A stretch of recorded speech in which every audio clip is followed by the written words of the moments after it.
Welcome to the news on Zodiak with me, Chanson Ozavanda. The headlines. COVID-19 task force pleads for self-discipline in observing protective measures as cases keep rising at a fast rate.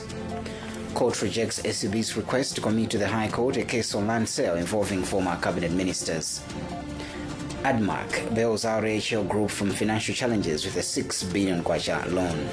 And across the border, Zambia 40 condoms sparks anger. Now I'll give you the news in detail. The Presidential Task Force on COVID-19 has emphasized on the need for self-discipline in adhering to preventive measures if the spread of the pandemic, which is moving at an alarming rate, is to be contained in the country. Co-chairperson of the task force, who is also Minister of Health, Kumbize Kandodo Chiponda, says currently 50% of spaces that were reserved for isolation of patients in major hospitals have been filled, sending a panic button the country might run out of spaces soon. Meanwhile, the task force has announced that Mabanga Police Training School in Blantyre has been turned into isolation center for people that are being repatriated into the country.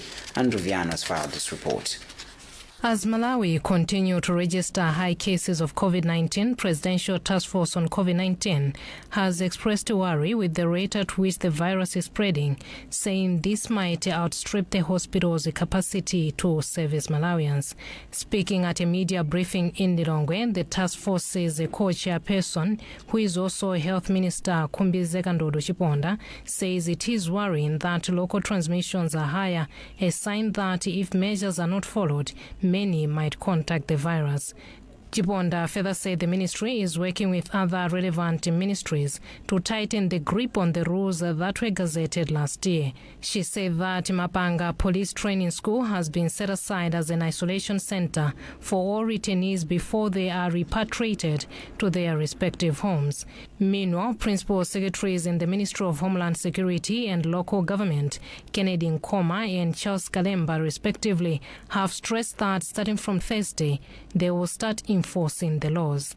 Among the gazetted laws include that public gatherings should not exceed 100 people, bottle stores, pubs and bars should be open from 2 p.m. to 8 p.m., minibuses should revert to 2 people per seat, and that dead bodies should be laid before 24 hours. The two said they will use law enforcement agencies in enforcing the set laws. Malawi has this far cumulatively recorded over 7,000 cases and about 200 people have died. The Lilongwe Principal Resident Magistrates Court has turned down an application by the Anti-Corruption Bureau, ACB, to commit to the High Court a case involving former Ministers Simon Vuakaunda and Charles Mchacha, including 2 others. The 4 were arrested on allegations that they were involved in illegal purchase of land. Principal Resident Magistrate Viva Nyimba has quashed the charges against the 4, stating there were irregularities in the manner in which the ACB handled the case. Alinafe Mulamba has filed this report. Lilongwe Principal Resident Magistrate Viva Nyimba has thrown out a request by the Anti-Corruption Bureau to transfer to the High Court the matter in which former Lands Minister Simon Vuakaunda, former Minister Charles Mchacha, and 2 others are embroiled in the alleged illegal sale of public land.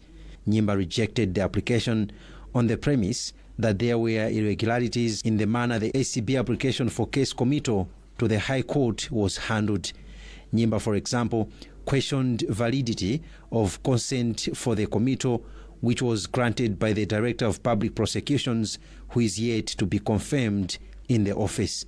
Lawyer representing the accused, Chimwemwe Sikwesa, requested for unconditional release of the 4, to which Nyimba ordered bail without conditions attached. Well, we're happy with the ruling. Substantially, what the court said that the procedure which was taken by the Anti-Corruption Bureau is irregular. And this is irregular and invalid. The matter will not be transferred to the High Court. The matter has been adjourned to 2nd February, and the ACB has been asked to amend corruption charges against the 4. Vuakaunda, Mchacha, Principal Secretary Bright Kumwembe, and former Chief Secretary to Government Lloyd Muhara were all in court this morning. The 4 were arrested by the ACB late last year on suspicion that they are involved in the illegal purchase of land in Kanjeja Forest Reserve in Blantyre.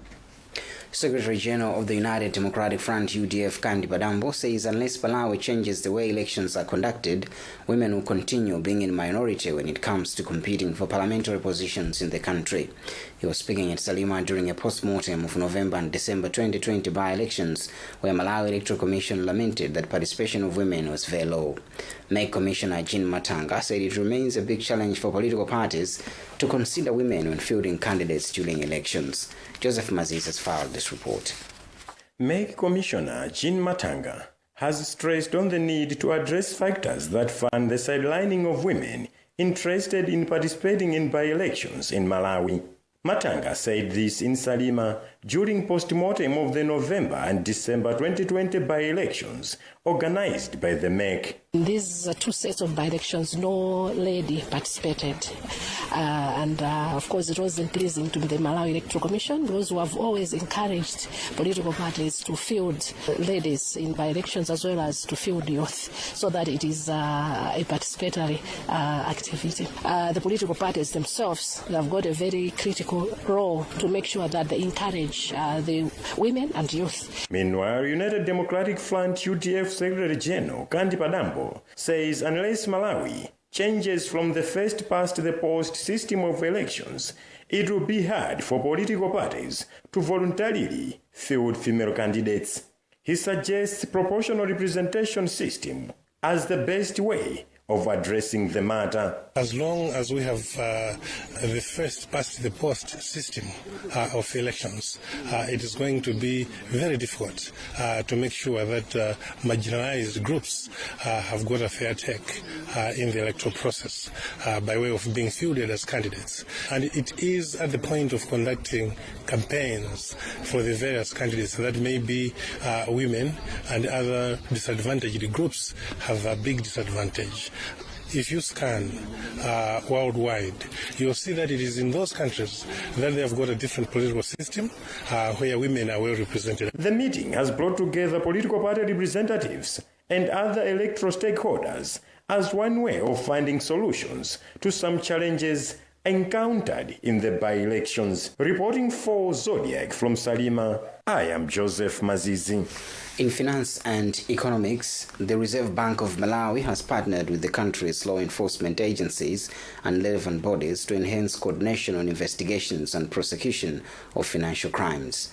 Reserve Bank Governor Dr. Wilson Banda said this during the launch of a coordination strategy in Lilongwe, but currently the country's courts are pursuing financial-related crimes involving up to 22 billion kwacha. We have this report by Winston Kaimira. The strategy is part of efforts by various government institutions in dealing with financial crimes in the country. Attorney General Dr. Chikosa Silungwe, Reserve Bank Governor Dr. Wilson Banda, and Director of Public Prosecutions Dr. Stephen Kayuni are some of top government officials who are present at the launch of the strategy in Lilongwe. The Reserve Bank Governor said currently cases of financial crimes involving up to 22 billion kwacha are being pursued in courts. In the absence of coordination is that we'll be operating in silos. The Reserve Bank doesn't have all the resources. We need the police, we need the FIU, we need justice. So in the absence of coordination, we miss out on those important resources.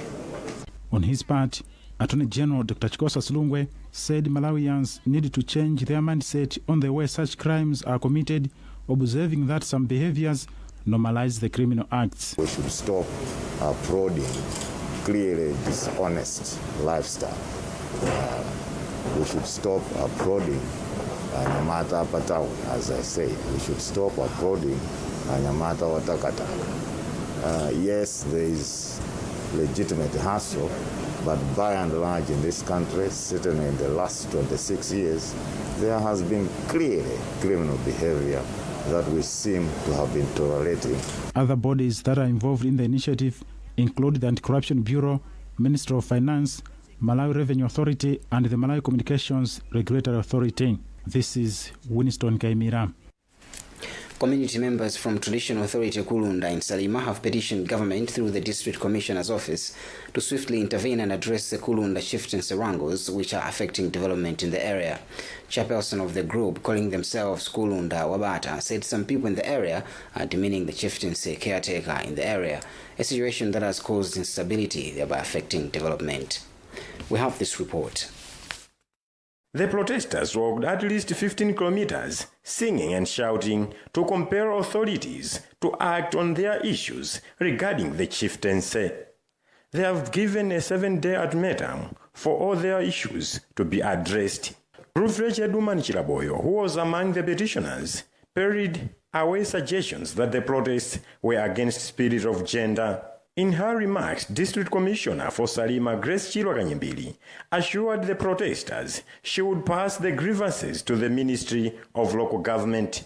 She has, however, found a chance to remind the marchers about COVID-19, urging them to desist from whatever could fan its spreading further. Meanwhile, a Center for Human Rights and Rehabilitation CHRR District Coordinator for Salima, Peterson Issa, has implored on the Council to swiftly address the matters raised, saying this is recipe for violence. Reporting for Zodiak from Salima, I am Joseph Mazizi. You're watching the news on Zodiac. I've got more shortly.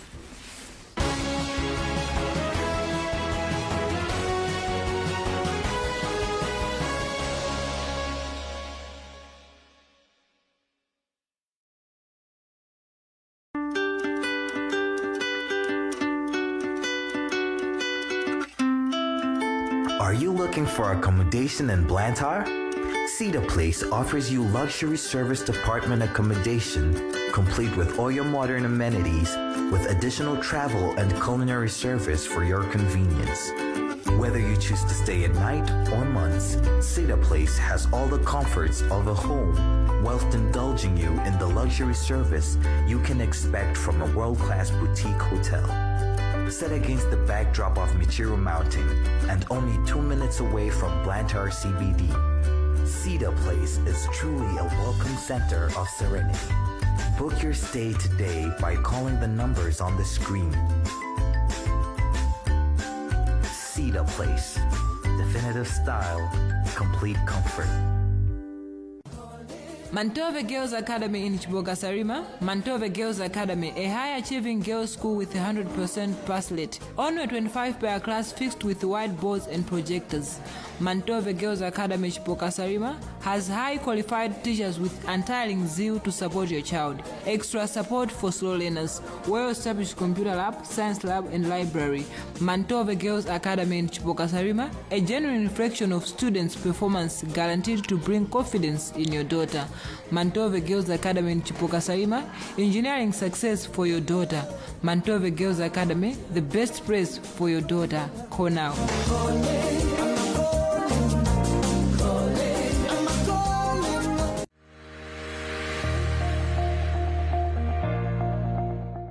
Precious things have a secret formula. While John is busy trying to impress, James discovered Tangu's secret.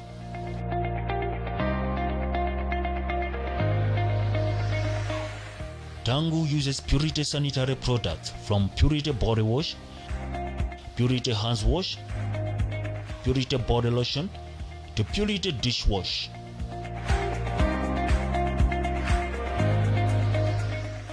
After a week of using Purity sanitary products, James won the heart of Tangu. Use Purity sanitary products.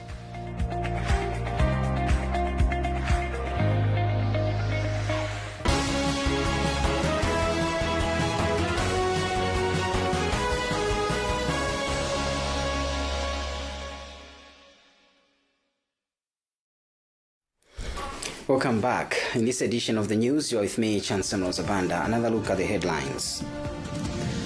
COVID-19 task force pleads for self-discipline in observing protective measures as cases keep rising at a fast rate. Court rejects ACB's request to commit to the High Court a case on land sale involving former cabinet ministers. ADMAC bails out AHL Group from financial challenges with a 6 billion kwacha loan. And across the border, Zambia, 40 condoms sparks anger. Now, moving on with the news, AHL Group has borrowed from government through ADMAC a 6 billion kwacha loan to resolve its financial challenges, such as 4-month salary arrears it owes employees.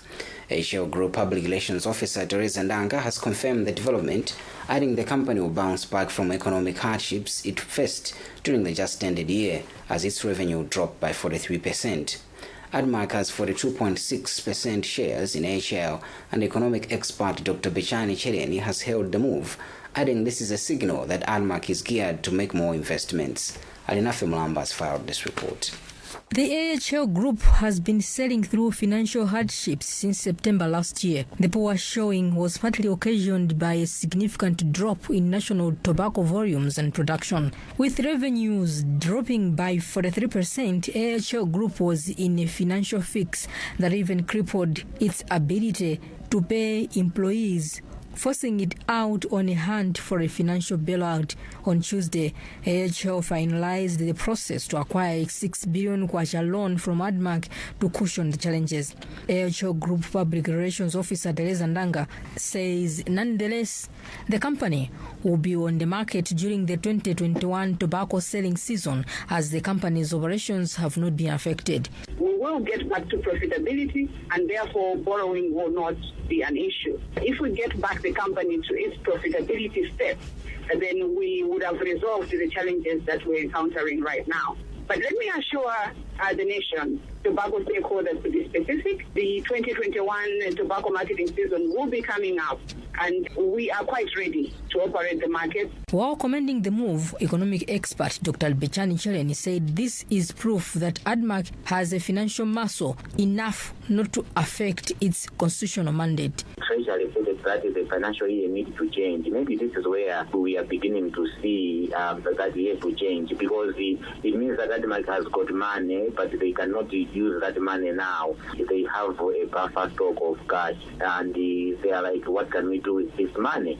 Because if it was the case that ADMAC is given money at the time when we are starting to harvest, ADMAC would not have been playing with money in this way. ADMAC has 42.6% shares in AHL Group.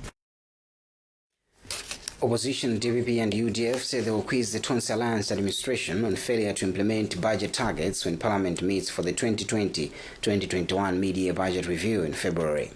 DPP spokesperson on finance, Joseph Manamveka, has told Zodiak government has been unrealistic on some targets, but when the opposition raised these concerns, it was taken for politicking. In the first quarter of the 2020-2021 budget, Treasury figures show that the Tonse government spent 635 billion kwacha against domestic revenue collected at 471 billion kwacha. Alex Banda with a report. Out of the 2.2 trillion maiden national budget, which economic experts dubbed as ambitious, Treasury says the Tonse Alliance government has bloated its expenditure amid lean domestic revenue correction. In the first 4 months, the Tonse administration blew 635.1 billion Malawi kwacha against its domestic revenue collected at 471.8 billion kwacha.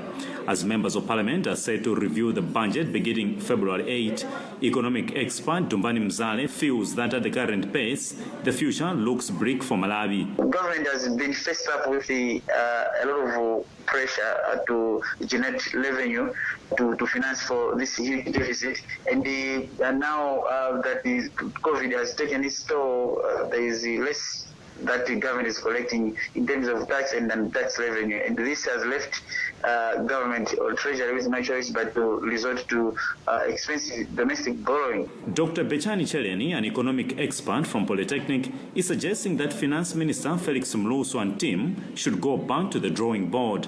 Because some expenditures are undertaken with an anticipation of what could happen maybe at some point within the financial year. So we can not necessarily conclude that there is an over expenditure per se, although we can project that at this rate there might be an over expenditure that could be expected. Opposition political parties have articulated the current situation is what they projected as the unrealistic targets by the Tonse-led administration. For Zodiac, this is Alex Banda. Let's now move on to sports.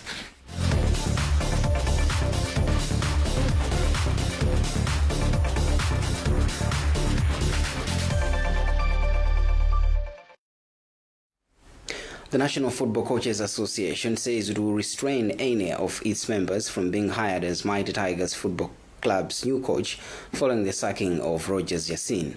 Yassin has been dismissed after he told the media that the club could not produce good results because the players lack motivation, a claim the club has dismissed. The association's General Secretary Devin Pima has told us Tigers will be allowed to hire a new coach on condition that there is commitment to fulfilling contractual obligations as well as no technical interference from management. Now, across the borders, a Zambian MP has compared a nationwide distribution of condoms and sterile growths despite the products failing safety tests as genocide. The lawmaker Mwanza Mbula Kulima told the BBC what the Ministry of Health is doing is genocide because when people put water in the gloves and condoms, they are leaking, resulting into high cases of sexually transmitted diseases. Mr. Mbula Kulima and his colleagues in a parliamentary committee held on Wednesday say how Honeybee, a local company, secured a $17 million contract to supply the condoms and gloves, which were found to be faulty. The company's director, Imran Lunat, accused the Auditor General's office of being biased in its reports, which found that the firm didn't have a physical address.